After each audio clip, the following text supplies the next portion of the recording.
कबीर साहब जी महाराष्ट्र के पंढरपुर के पास एक आश्रम बनाकर सत्संग किया करते थे। सत्संग में ज्ञान की बातें बताते थे जो सभी लोगों को बहुत अच्छी लगती थी। श्रद्धालु लोग कबीर साहिब जी के ज्ञान से प्रभावित होकर नाम दीक्षा लेकर भक्ति करने लगते थे। धीरे धीरे उनको भक्ति करने से बहुत से चमत्कार भी होते थे।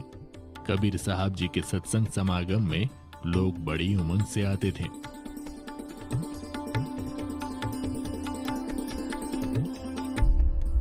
उन्हीं भक्तों में से एक भक्त का नाम रंका था। रंका भगत जी एक सच्चे सेवक थे। उनकी पत्नी बंका तथा बेटी अवंका भी भक्ति किया करती थी। उनका परिवार बहुत निर्धन था। दोनों पति पत्नी जंगल से सूखी लकड़ियां तोड़कर लाते थे और उनको शहर में बेचकर अपना घर चलाते थे। उस काम में वो बहुत ही मेहनत किया करते थे। कबीर साहिब जी के साथ में नामदेव नाम के एक भक्त रहते थे तथा वे भी कबीर जी के शिष्य बन गए थे। एक दिन उन्होंने अपने गुरुदेव कबीर जी से प्रार्थना की और बोले, हे गुरुदेव, आपके भगत रंका बहुत निर्धन है। ये जंगल से लकड़ियां तोड़ कर लाते हैं और उसको शहर में ले जाकर बेचते हैं। वहां से धन इनको प्राप्त होता है और उससे ये अपना गुजारा बड़ी मुश्किल से कर पाते हैं। इनका शरीर भी बहुत कमजोर हो गया है।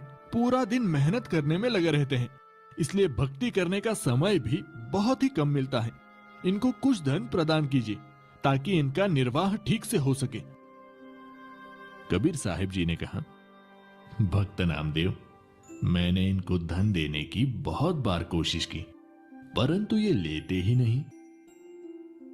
हे गुरुदेव, आप फिर से धन दीजिए, ये अब की बार अवश्य लेंगे। बड़े दुखी है दोनों। ठीक है बेटा, समय आने दो। एक दिन रंका और बंका रोजाना की तरह जंगल से लकड़ियां सिर पर लेकर आ रहे थे। जिस रास्ते से वे दोनों आ रहे थे तो कबीर जी अपने शिष्य नामदेव जी को साथ लेकर उसी रास्ते पर आ गए।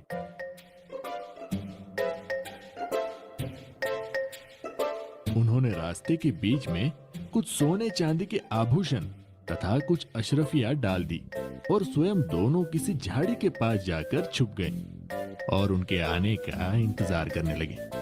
कुछ देर बाद रंका लकड़ियां सिर पर लेकर आगे आगे चल रहा था। उनकी पत्नी बंका भी पीछे पीछे लकड़ियां लेकर आ रही थी। अचानक रंका की नजर नीचे पड़ी। उसने देखा कि सोने चांदी के आभूषण तथा अशरफियां पड़ी हुई है। अरे, इस घने जंगल में ये किसका धन गिर गया है? यहाँ तो कोई भी आसपास दिखाई नहीं दे रहा है। ये धन जिसका भी होगा, ऐसे हम प्रयोग भी नहीं कर सकते। लेकिन मेरी पत्नी मेरे पीछे पीछे आ रही है।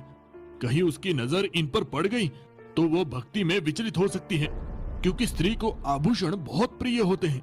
कहीं उसके मन में लालच आ गया तो सारा काम बिगड़ जाएगा। ये विचार करके सारे धन को छुपाने के लिए उस पर पैरों से मिट्टी डालने लग गया।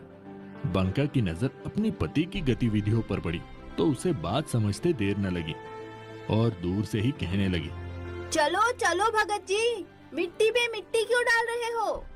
हाँ हाँ, चलो घर चलते हैं, आज तो बहुत देर हो गई। फिर दोनों पति पत्नी उस सारे धन को लांग कर घर चले गए।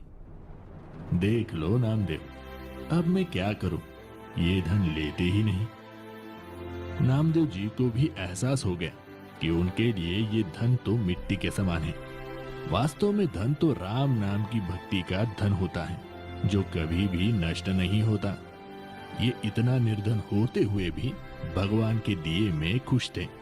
अपनी कोई इच्छा नहीं रखते, केवल भक्ति को आधार बनाकर अपने जीवन यापन कर रहे हैं। ये वास्तव में परम भक्त हैं। कबीर साहिब जी कहते हैं, कबीरा सब जग निर्धना, धनवंता न कोय, धनवंता सोई जानियो, राम नाम धन होए।